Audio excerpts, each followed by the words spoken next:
You're watching CBS News Los Angeles, The Rundown.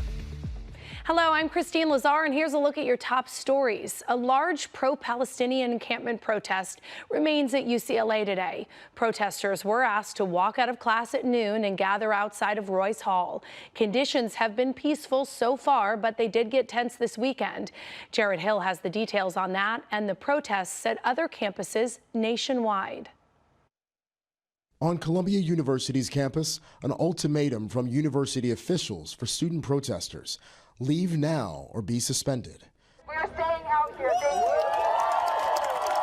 you. For the 2 p.m. deadline, students began to march around the encampment, making no effort to clear out. Students are demanding the school divest from Israel due to the ongoing war in Gaza. And I think if Columbia wants to have a peaceful graduation, then there has to be some form of meeting halfway with the students instead of threatening with, National Guard and NYPD. It was nearly 2 weeks ago when Columbia asked police to clear the camp, arresting over 100 protesters and igniting a nationwide movement. Nearly 1,000 demonstrators have been arrested on campuses across the country, and tensions are rising. At UCLA over the weekend, there were clashes between Palestinian supporters and pro-Israeli activists who say encampments are promoting anti-Semitism and ignoring Hamas-held hostages. Some Jewish students have said they feel unsafe. Last night there was actually they painted a Jewish star and then a huge X around it. And as a Jewish student, seeing that definitely does not make me comfortable. Protests against the war have recently spread to campuses around the world, including the Sorbonne in Paris and in Gaza, where an estimated 34,000 people have died. Displaced Palestinians used their tents to send U.S. students a message. Thank you for your support. Jarred Hill, KCAL News. Meanwhile, in North Carolina, a deputy U.S. Marshal was killed after a shootout in Charlotte. It's still a very active scene in that area. Earlier today on social media, police reported an active shooter standoff in East Charlotte. A task force from different agencies there began investigating when gunfire rang out. 2 officers were reportedly shot in their legs, another shot in the chest. At least one of the suspects involved in the shooting was also hurt. The situation is still very fluid, so we'll bring you updates as we get them. Happening tomorrow, LA City Council will discuss a motion to ban cashless retail businesses in LA. Supporters of the motion say the goal is to create a more inclusive economy and that marginalized communities are excluded when businesses don't accept cash payments. Cashless business supporters say it's more convenient and secure.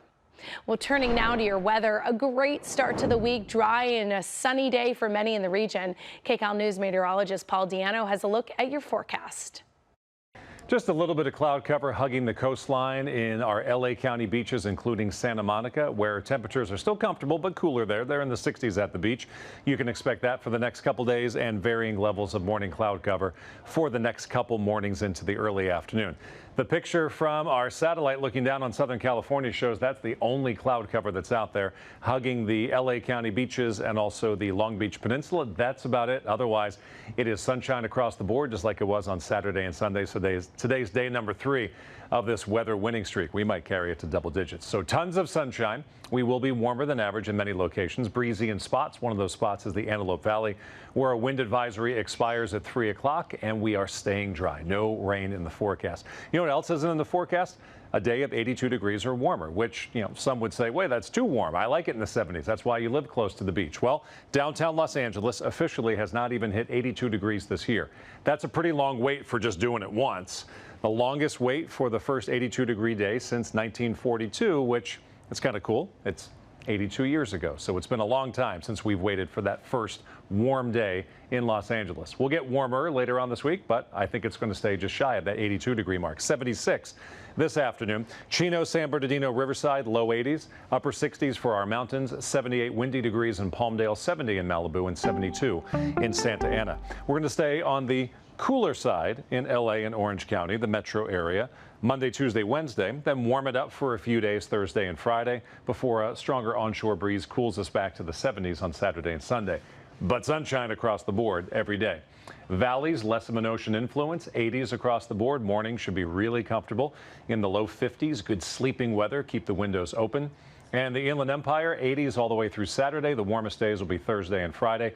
For our beautiful beaches, those are the days to get there as well. Thursday and Friday, the warmest days, low 70s, mountains in the 60s, and the high desert likely staying in the 80s. That's the KCAL forecast. And this has been CBS News Los Angeles, The Rundown. Thank you for joining us. We'll be back live at 3 here on CBS News Los Angeles.